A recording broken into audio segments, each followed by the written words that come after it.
So I had to make a video because there's this idea that is out there in the world and it keeps coming up.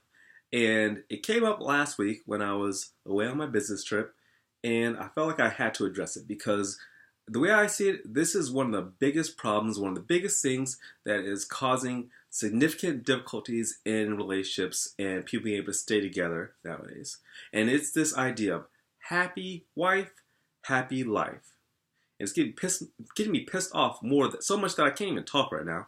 But last week I was watching, I think it was ESPN, and I heard one of the analysts talking about Tom Brady's future in the NFL. And they mentioned that Giselle had said that she doesn't want him playing football.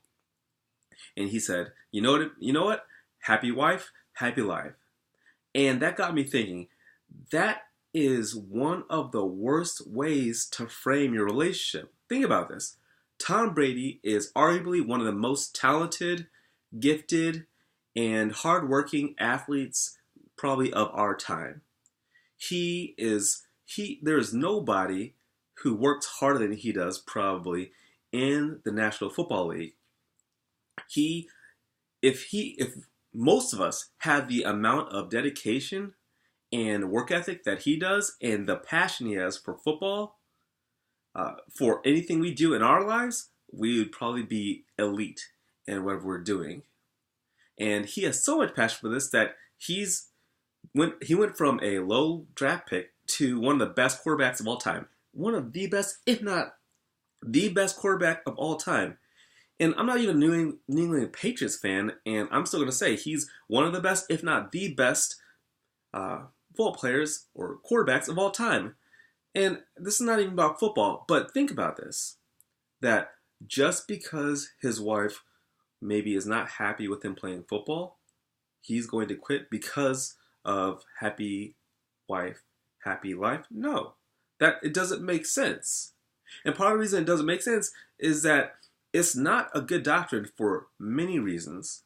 The first reason is that, and I'm not saying this is something that he subscribes to, this is just something that somebody else was suggesting, but what I'm saying is that happy wife, happy life, on the surface, it sounds good. On the surface, it says, hey, you care enough about your wife that you want her happy.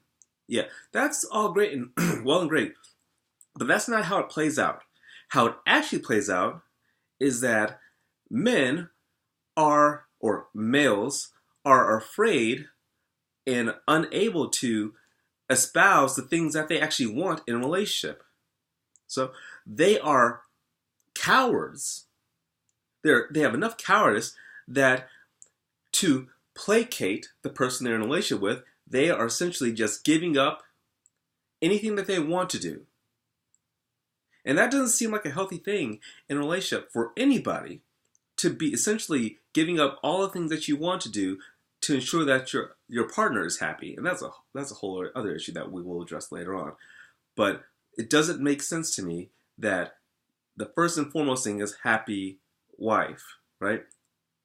And the second part of this is that you cannot make another person happy. This is something that is hard for a lot of people. But let's understand this. You are responsible for your own happiness. You are responsible for your own happiness. Say it one more time. You are responsible for your own happiness. Your spouse is not responsible for your happiness. You are not responsible for your spouse's happiness.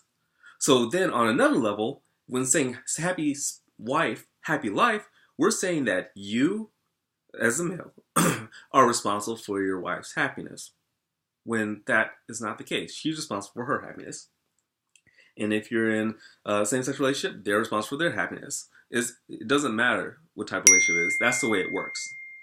So you are responsible for your own happiness. And happy wife, happy life suggests that you are then responsible for that person's happiness, even though you are not able to affect their happiness.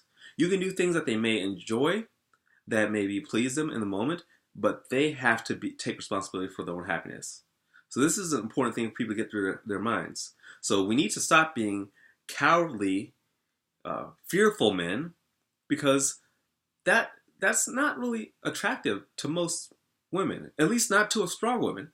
And so maybe we're talking to these women who just want to be controlling, and they don't want a man who is willing to step up and stand up and speak out for what he says, what he wants, right? So on another level, I think that this is part of the reasons why we have a generation of males and men who aren't able to stand up and be strong for their families, right? So if we're so focused on happy wife, happy life, and you're giving up everything that you essentially want or desire in your life to placate the person you're in a relationship with, what are your children learning from this? What your sons are learning that they don't necessarily have the right to go for the things that they're wanting. They don't have the right, because they see you as daddy giving up all of your desires and your wants. And I'm not saying that's all bad. We should definitely sacrifice. I agree that a man should sacrifice for his wife, for his family, but not necessarily everything. You still need to have a fulfilled life. And men and women feel fulfilled from different things. Women feel more fulfilled from relationships like the marriage relationship than men do. That's just part of how it is. Scientifically, there's research that suggests that. So I'm not saying that we shouldn't sacrifice. What I'm saying is that when your son sees you giving up everything that you want, everything that you desire, you know, you're not hanging out with the guys. You're not going shooting. You're not going playing basketball. Whatever it may be that you like to do, and you're giving up all these things because maybe she doesn't like it, or she doesn't want you doing those things. That's not the message I think we want to give our sons, the next generation. We want to empower them just as much as we want to empower our daughters. And on the other hand, what we teach our daughters, that how a relationship is, you are controlling the man and you manipulate him into doing all the things that you want, and he really loses his identity. So you're really creating shells of men. You're not a man anymore. You're a shell of a man.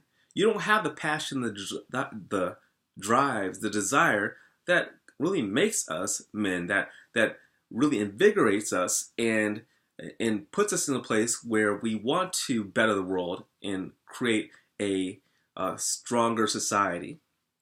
We lose those things. We lose our vision. We lose our ability to lead when we're so complacent and we're so fearful. These relationships that are based on happy wife, happy life are based on fear. What a good relationship is based on fear? As far as I'm concerned, I typically think that relationships are based on trust, caring, compassion, loving. And fear doesn't really fit with those things.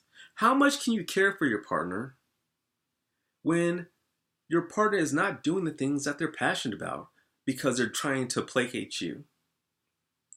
Do you really care for that person? Can you really say that you love that person? Can you really say that you love yourself when you allow yourself to be put in that situation? And so this is something that's just been kind of weighing on me for some time, and I just had to get off my chest. But I want you all to have a better tomorrow. And that means that we have to think about how we're living today and change some of these things for the better. So these relationships, they need to be a little more mutual. Because I can't make that person happy. They can't make me happy. I have to be responsible for my own happiness. And that means we have to think about what a really good, healthy relationship ultimately looks like. Well, thank you for listening to my rant. If you made it this far, please like, subscribe, and come back to the channel for more content. Thank you. Have a nice day.